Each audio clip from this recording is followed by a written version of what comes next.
Hola amigos del cine, yo soy Jerónimo Rivera y hoy estoy muy contento de empezar con todos ustedes desde mi casa, juicioso, para hablarles acerca del neorrealismo italiano, un importante movimiento cinematográfico surgido en Italia después de la Segunda Guerra Mundial. En los primeros años, Italia no tuvo un papel realmente protagónico. El protagonismo lo tuvieron sobre todo en Francia, en Inglaterra y en los Estados Unidos.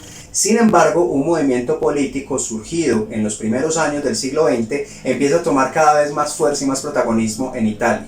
Se trata del fascismo, representado por Benito Mussolini, que empieza a tomarse el poder y que tiene sobre todo la intención de darle a Italia un aire majestuoso, de darle un gran protagonismo en la escena internacional. Y una estrategia muy importante para lograrlo fue la construcción de Cinecittà, una serie de estudios grandes, importantes, imponentes, que pretendía competir de tú a tú con Hollywood y efectivamente lo logró. Películas como Cabiria de Giovanni Pastrone estaban rodeadas de cantidades impresionantes de extras, grandes decorados, eran superproducciones y finalmente esta fue la tendencia que marcó a Italia durante muchos años en algo que se ha denominado como el colosal, el colosal, el movimiento de las películas gigantes, costosas y superproducciones. Pues todo esto se acabó con la Segunda Guerra Mundial. La Segunda Guerra Mundial destruyó a Italia, destruyó a muchos países en Europa, lo devastó, lo llevó a una serie de problemas, de desempleo, de hambruna, y todo esto dio surgimiento a un movimiento mucho más auténtico en el cual los directores querían contar la verdad sobre el hombre y la mujer de la posguerra. Una realidad realmente cruda, realmente fuerte y que por la censura vivida durante el fascismo nunca pudieron retratar.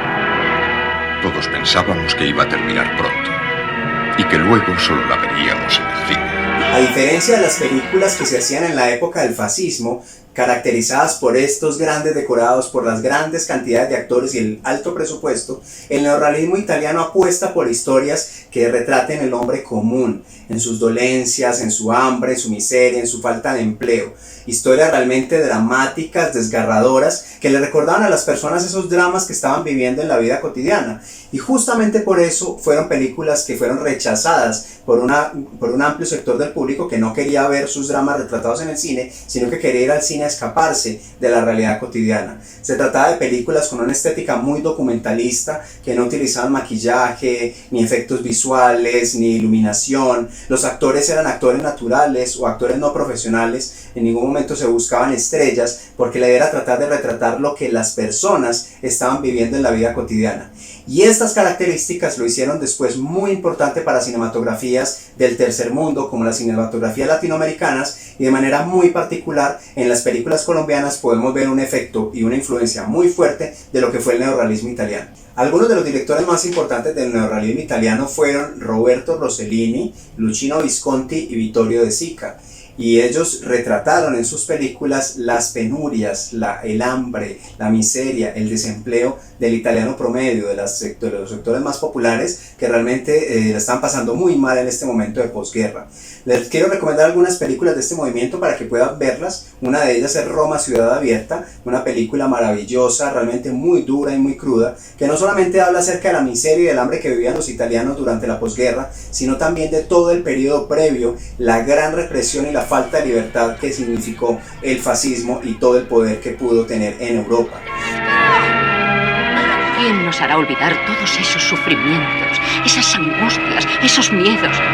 Además de esto, les recomiendo de manera muy especial la película Ladrón de bicicletas de Vittorio De Sica, una historia completamente desgarradora que nos muestra la lucha por la supervivencia de un hombre junto a su familia. Una película realmente muy recomendada. ¿Y por qué tuvieron estos directores y tuvo este movimiento tanta importancia en América Latina? Pues resulta que ellos se convirtieron más adelante en profesores y asumieron el control del Centro Experimental de Cinematografía de Roma, una de las universidades más importantes del mundo en la carrera de cine durante mucho tiempo y que albergó en sus aulas a algunos de los más importantes directores de cine latinoamericanos. Se dice que alrededor de 50 directores de todos los países latinoamericanos estudiaron junto a estos grandes maestros, aprendieron su técnica, entendieron la sensibilidad social que tenían y por eso este movimiento se traslada a América Latina y se traduce en obras muy importantes y en movimientos muy significativos como el cinema nuevo brasileño y las películas de directores como Héctor Babenco y en el caso colombiano nuestro director Víctor Gaviria.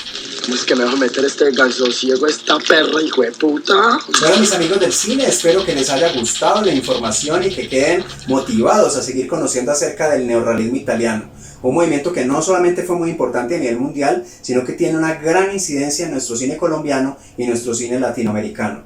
Quiero agradecer muy especialmente hoy a todos aquellos amigos que nos acompañaron durante las 18 sesiones en vivo que tuvimos a lo largo de la cuarentena. Y darle las gracias muy especialmente a mi querido socio y amigo Miguel Rubio por estar pendiente de la parte de la edición desde siempre. Y darle la bienvenida a mi hijo Sebastián Rivera Martínez, que a partir del programa de hoy nos acompaña en la parte técnica. No olviden por favor suscribirse a nuestro canal, activar las notificaciones y compartir con sus amigos nuestro contenido de Amigos del Cine para que esta comunidad siga siendo cada vez más grande.